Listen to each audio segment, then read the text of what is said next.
The past few days of my life have been straight out of a soap opera. I never expected to be treated like an object by my own husband, who, mind you, got married to me just a couple of days ago. Let me give you guys some context so you can understand how I ended up in this mess. If I am being frank, I've always been a people pleaser. Growing up as the eldest daughter in a traditional household, I was taught early on to put others' needs before my own. My parents were loving but strict, and their expectations for me were high. I was the first in my family to go to college, the first to get a well-paying job, and now I was the first to get married. My parents were proud, and I felt the weight of their expectations more than ever. Almost 2 years ago, I met James, 29, male. He was charming, kind, and everything I thought I wanted in a partner. We were introduced by mutual friends at a casual get-together, and from that moment on, we were inseparable. His family was a big part of his life, something I admired at first. I was raised in a small, tight-knit family, so I understood the importance of family bonds. However, it quickly became clear that James's family operated a bit differently. They were overbearing, involved in every decision he made, and constantly in each other's business. At first, I chalked it up to their closeness, something to be envied rather than criticized, but as our relationship grew more serious, I started noticing how James would often put his family's needs before ours. There were countless weekends when we had plans only for them to be canceled because his parents or siblings needed something. It wasn't just about helping out occasionally. James treated every family request like a top priority, regardless of what we had planned. Despite these red flags, I loved James. I convinced myself that once we were married, things would change. After all, we would be starting our own family, right? I assumed that once we tied the knot, James would naturally prioritize our relationship. I couldn't have been more wrong. The wedding itself was a beautiful but exhausting event. His family, of course, had a hand in everything. It felt like it wasn't me and James getting married, but his whole family. From the guest list to the decorations, nothing was done without their input. I had imagined my wedding day would be a celebration of our love, but instead, it felt like a show orchestrated by his family. I should have called off the wedding then, but I was too in love and too naive to see the truth. Even though I was frustrated, I kept my feelings to myself, determined not to let anything ruin our special day. I told myself that things would get better after we were married, that James and I would have our own life separate from his family's influence. After the wedding, I was excited about our honeymoon. It was supposed to be our time to unwind, relax, and enjoy each other's company without any interruptions. We had planned to spend 2 weeks in Bali, a dream destination for both of us. It was a compromise. I wanted to go to Europe, but James insisted on somewhere his family had been before and could recommend. I reluctantly agreed, thinking it would still be romantic and beautiful.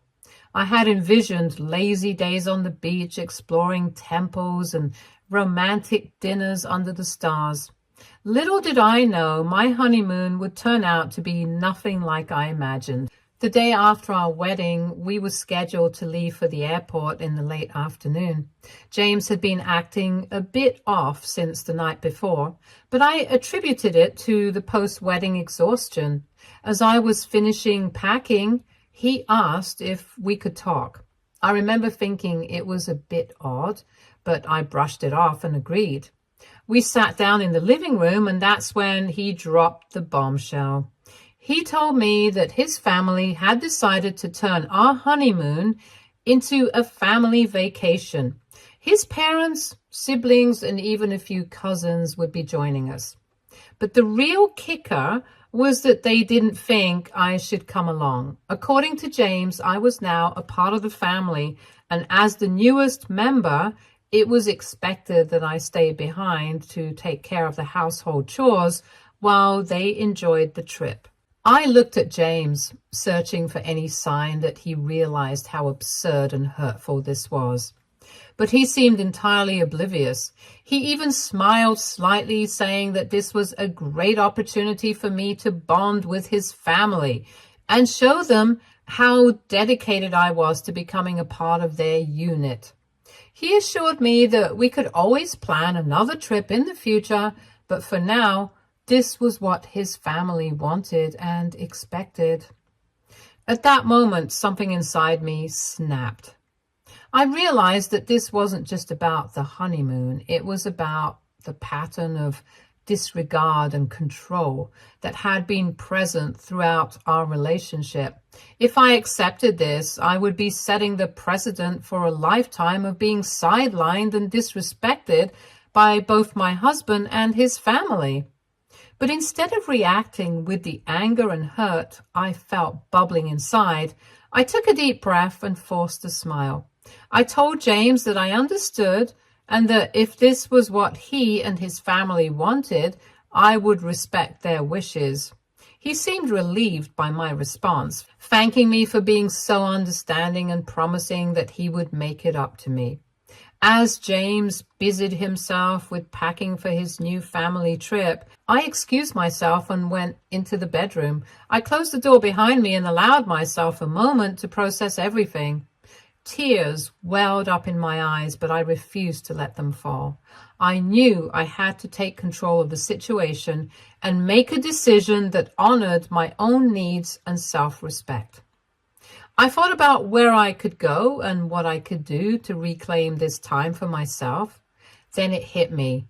My parents owned a beautiful vacation home in Hawaii. They had initially offered it to us for our honeymoon, but James had insisted on Bali, saying it was more exotic and adventurous.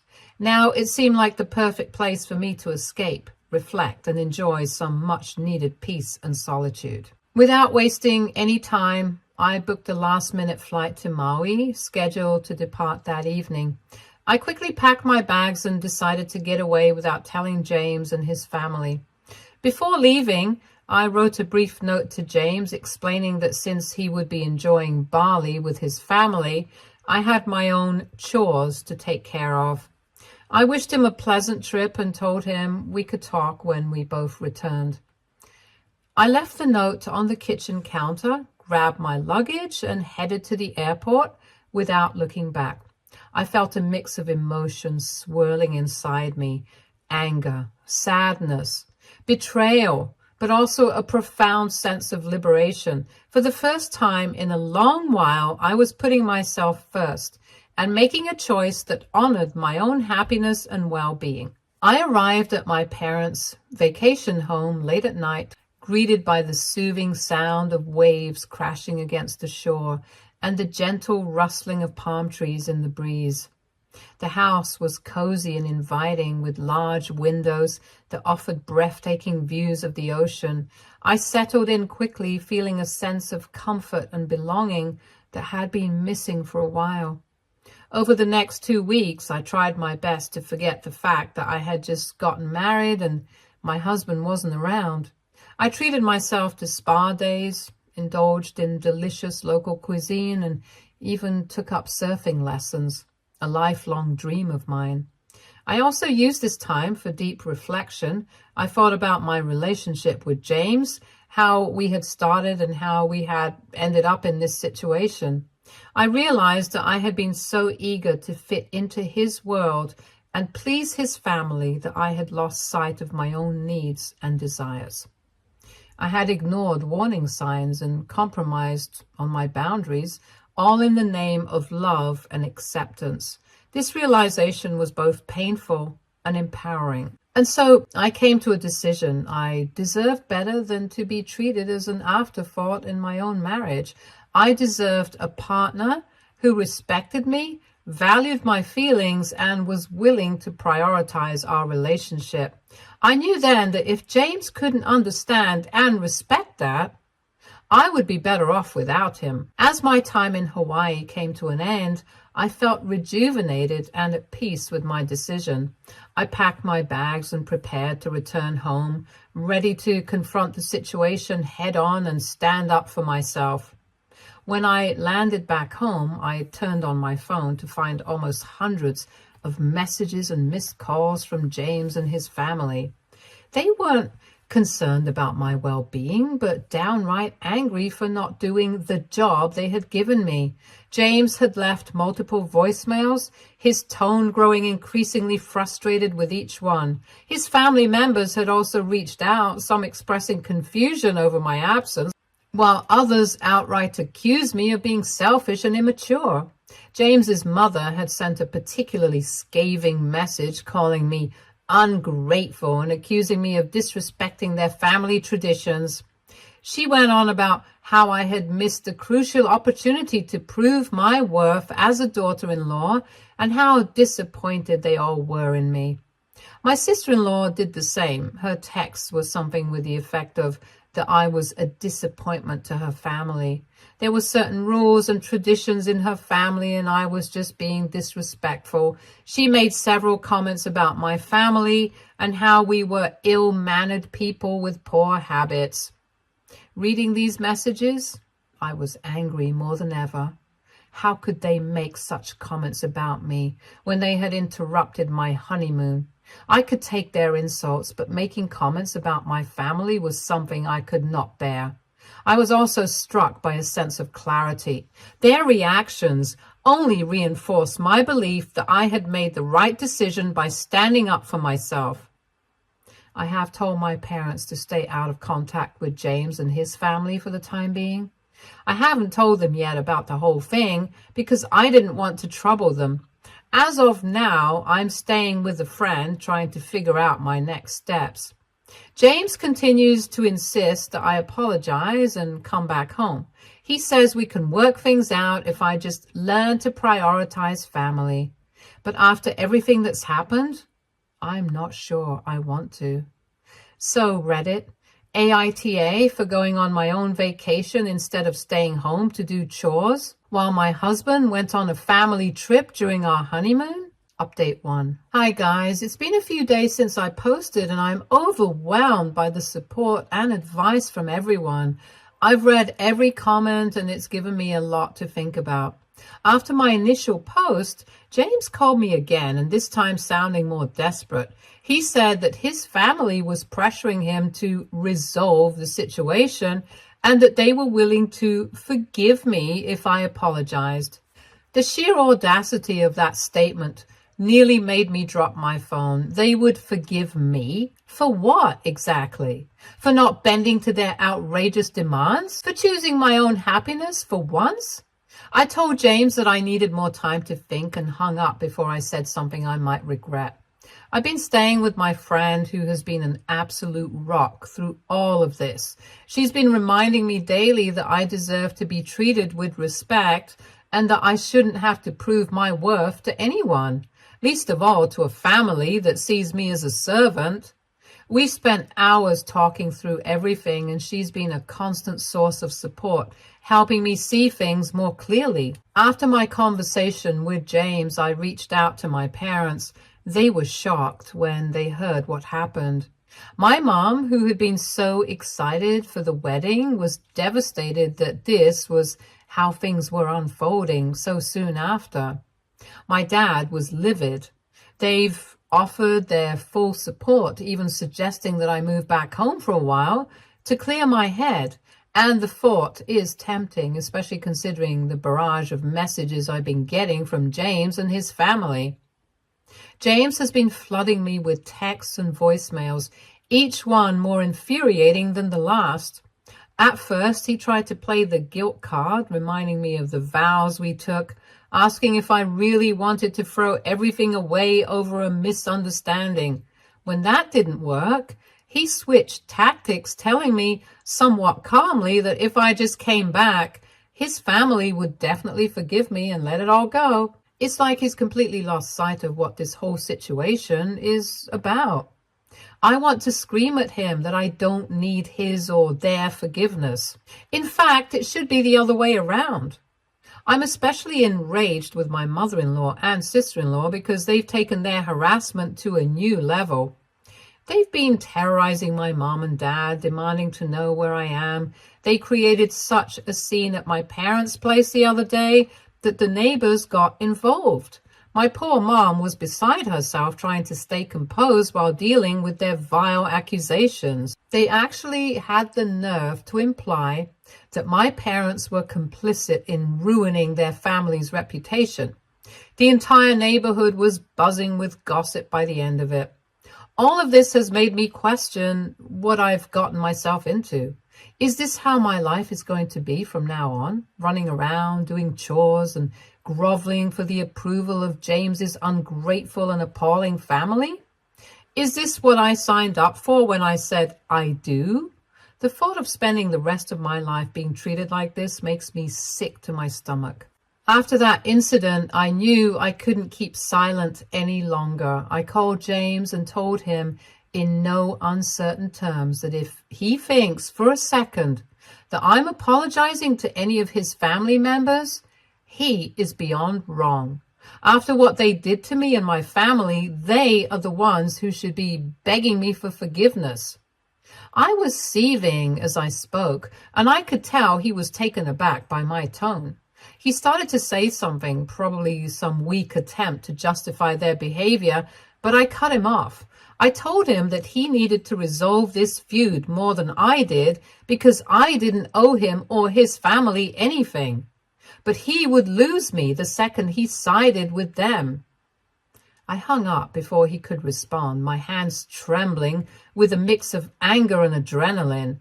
I couldn't listen to his idiotic excuses anymore.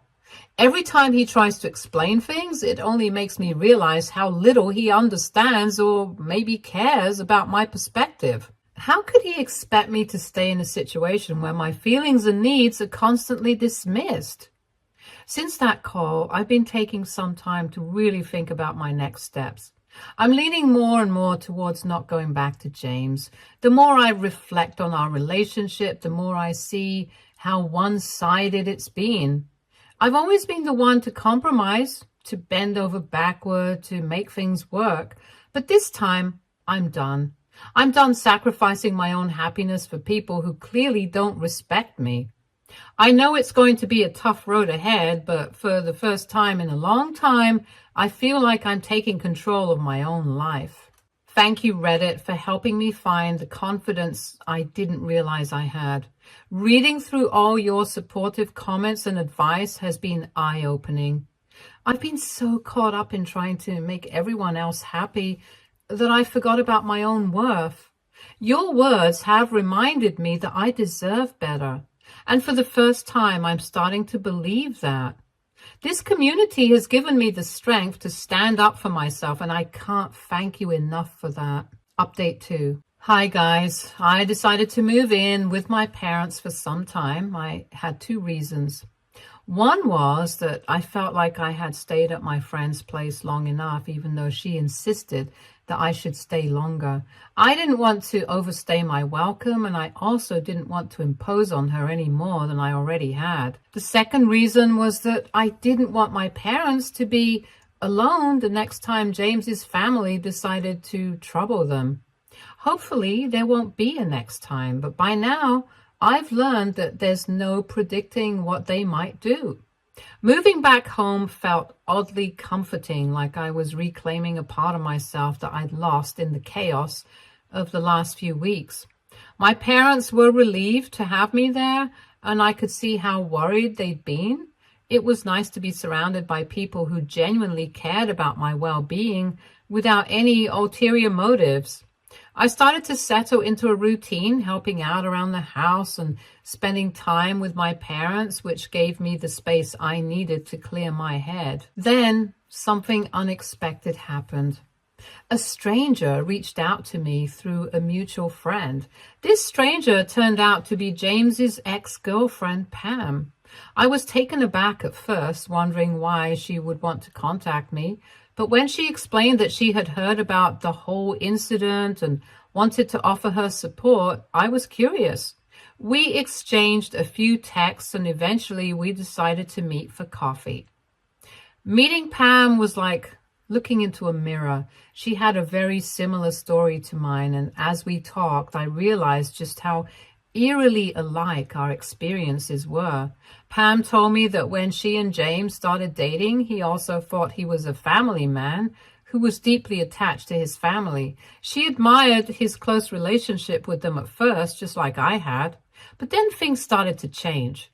Whenever they made plans to go out, somehow one or another family member would end up tagging along.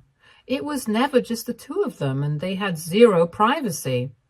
Pam shared a particularly strange incident where they had planned a weekend getaway, something she had been looking forward to for weeks. But then, suddenly, James's mom claimed she wasn't feeling well. Worried, they took her to the doctor, but there was absolutely nothing wrong with her. It was as if she had faked the whole thing just to keep them from going away together. And that's when Pam started to realize that this wasn't just a close-knit family. It was a family that was deeply controlling to the point of being manipulative. Another thing Pam mentioned was how whenever she was invited to family dinners, they expected her to help clean the table and wash the dishes afterward. It struck me as odd because in my experience, when someone is invited over, they're treated as a guest, not as free labor. But in James's family, this was the norm. They didn't see Pam as a guest, but as someone who needed to earn her place at the table. She told me about how demeaning it felt, especially when James never stepped in to help or defend her. He just went along with it as if it was completely natural. Pam revealed that all of this was too overwhelming for her. She tried to talk to James about it, hoping he would understand and set some boundaries with his family. But James wasn't willing to hear her out. Whenever she tried to express her feelings, he turned it around on her, accusing her of not putting in enough effort, of not understanding how important family was to him. Pam tried to make it work for a while, but eventually she realized that nothing was going to change.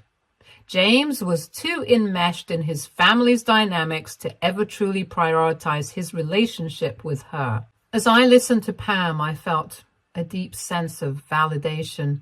Everything she described echoed what I had been going through.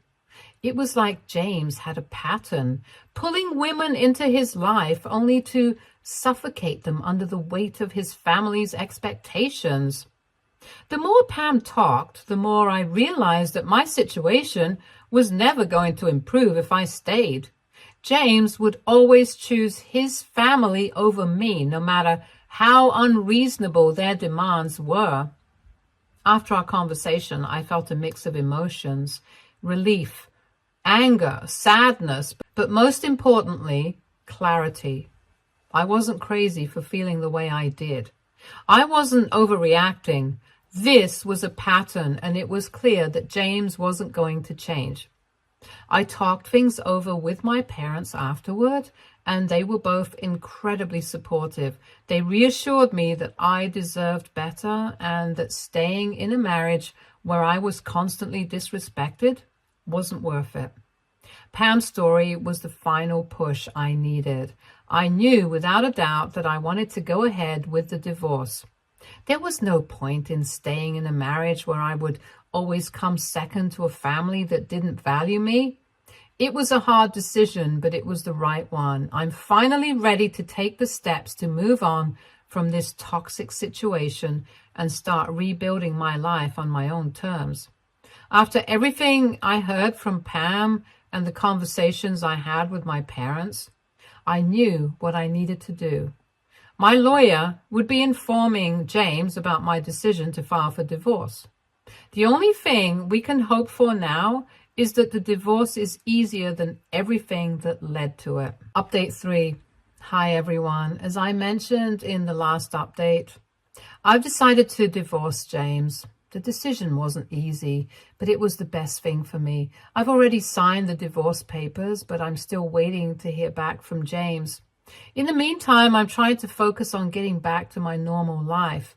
I'm pouring my energy into my career and taking steps to improve my mental well-being. I thought I could start moving forward, but things didn't go exactly as I had in mind. The other day, it was my friend's birthday, the same friend who took me in when everything first went downhill. She's been an incredible support throughout this entire ordeal, and she really wanted me at her party. To be honest, I was a little hesitant to go. The idea of facing everyone after all that had happened was daunting. I was terrified of the whispers and judgment, knowing that people were aware I got married and then decided to divorce in a span of about a month. It felt like the whole world was watching, waiting to see how I'd handle the embarrassment. But then I realized that if I hid now, I'd end up hiding forever. I couldn't let the fear of what others might think control my life. So I decided to go. At first, it was all going well. People were much more understanding than I'd expected, and to my relief, no one seemed overly interested in my personal drama. The atmosphere was light, and for the first time in weeks, I allowed myself to relax and enjoy the company of friends. It felt good to be out and about, to feel like a normal person again, even if just for a little while. But then, just when I started to feel like things might be okay, I saw James storm into the venue. My heart sank and I froze on the spot. This was the last place I expected to see him, and the sight of him sent a wave of panic through me. How did he even know where I was? As soon as James spotted me, he made a beeline in my direction, his face twisted with anger. He didn't waste any time before launching into a tirade, demanding to know how I could do this to him. I tried to maintain my composure and put on my strongest face. I calmly asked him what he meant. Was I not allowed to attend my friend's birthday party now? But my response only seemed to provoke him further. He started making a scene, lecturing me in front of everyone about how I was destroying our sacred bond. In any other situation, I might have laughed at that comment, given how little he'd done to defend our marriage when it really mattered. What was sacred about a husband who stood by silently while his wife was disrespected and belittled by his family? I told him I didn't want to have any sort of conversation with him, especially not here at my friend's place during her birthday party. I tried to walk away, hoping to de-escalate the situation, but James wasn't having it. He followed me, his voice getting louder and his words more erratic. And just when I thought things couldn't get worse, one of the guys at the party stepped in. He calmly but firmly told James to back off and let me be. That's when James completely lost it. He didn't take the guy's intervention kindly and suddenly began screaming that I was cheating on him. He accused me of rushing into the divorce because I was having an affair. The accusation was so absurd that for a moment I didn't even know how to respond, but James wasn't done. He lunged at the guy who had defended me, shouting in his face, demanding to know if we were having an affair. It was like watching a switch flip in James's head. He had gone from being angry and hurt to completely irrational. I was stunned. James knew that I didn't even know this guy well. He was just a friend of a friend, someone I'd barely spoken to before that night. But that didn't seem to matter to James. He was out of control, lashing out at anyone and anything in his path. His behavior was erratic, unhinged even, and it scared me. The party came to a screeching halt as people rushed to pull James away before things could get physical. My friend was in tears, apologizing for something that wasn't her fault. And the guy who stepped in to help me was trying to calm James down, even as James hurled baseless accusations at him. Eventually, a couple of guys managed to drag James out of the venue, but not before he turned to me one last time, his face contorted in a mix of anger and desperation, and shouted that I was making the biggest mistake of my life. As soon as he was gone, I felt the weight of what had just happened hit me like a ton of bricks. I was shaken, embarrassed, and more than a little scared.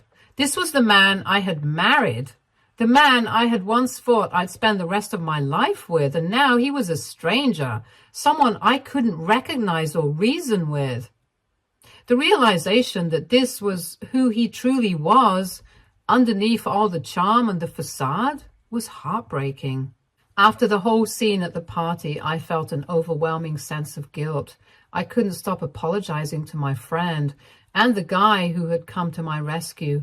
They both assured me repeatedly that none of this was my fault, that I had nothing to apologize for, but I couldn't shake the feeling that if I hadn't been there, everything would have been okay.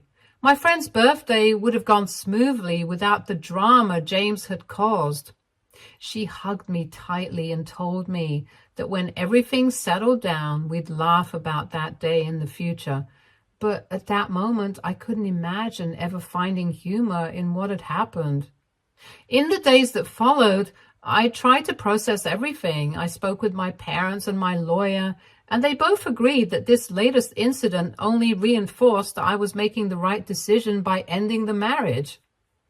It was clear that James was not only unwilling to accept the divorce, but was also losing control in a way that made me fear for my safety.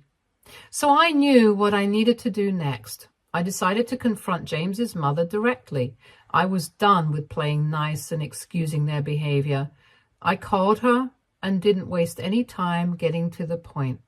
I reminded her of all the times I had excused her and James's erratic behavior, all the times I had tried to keep the peace for the sake of the marriage. But I made it clear that my patience had run out. I told her that if James or any member of their family continued to harass me, my next step would be filing a restraining order. I could practically hear her seething over the phone, but I didn't back down. I reminded her of how much they bragged about James's prestigious and up-class job, and I pointed out that he'd lose it in a heartbeat if word got out that his wife had to file a restraining order against him. That got her real quiet, real fast. I wasn't done, though. I told her that it was in everyone's best interest that James signs the divorce papers and let this go. Unlike them, I had plenty of evidence to take them to court if they pushed me any further, and after everything I'd been through, I wouldn't hesitate to use it. There was a long pause on the other end of the line, and when she finally spoke again, her tone had completely changed. She tried to suggest that we could all sit down and work things out, but I cut her off. There was nothing left to work out. This marriage was over, and the sooner they accepted that, the better it would be for everyone. I hung up, feeling a strange mix of satisfaction and exhaustion. It was a relief to finally stand up to them, to make it clear that I wasn't going to be pushed around anymore. Very soon after that phone call, James signed the divorce papers. It was almost as if the threat of losing everything he and his family held dear finally forced them to face reality. My lawyer is now handling all the paperwork, and I've begun the process of officially closing this chapter of my life. For the first time in what feels like an eternity, things have quieted down. I want to thank all of you here for your support as well. When I first posted my story, I was scared and unsure, but the advice, encouragement, and kind words from this community gave me the strength to stand up for myself. I'm looking forward to what the future holds, and I know that with the support I've received, I can face whatever comes next with confidence and strength. Stay tuned for more stories from Argo Relationships.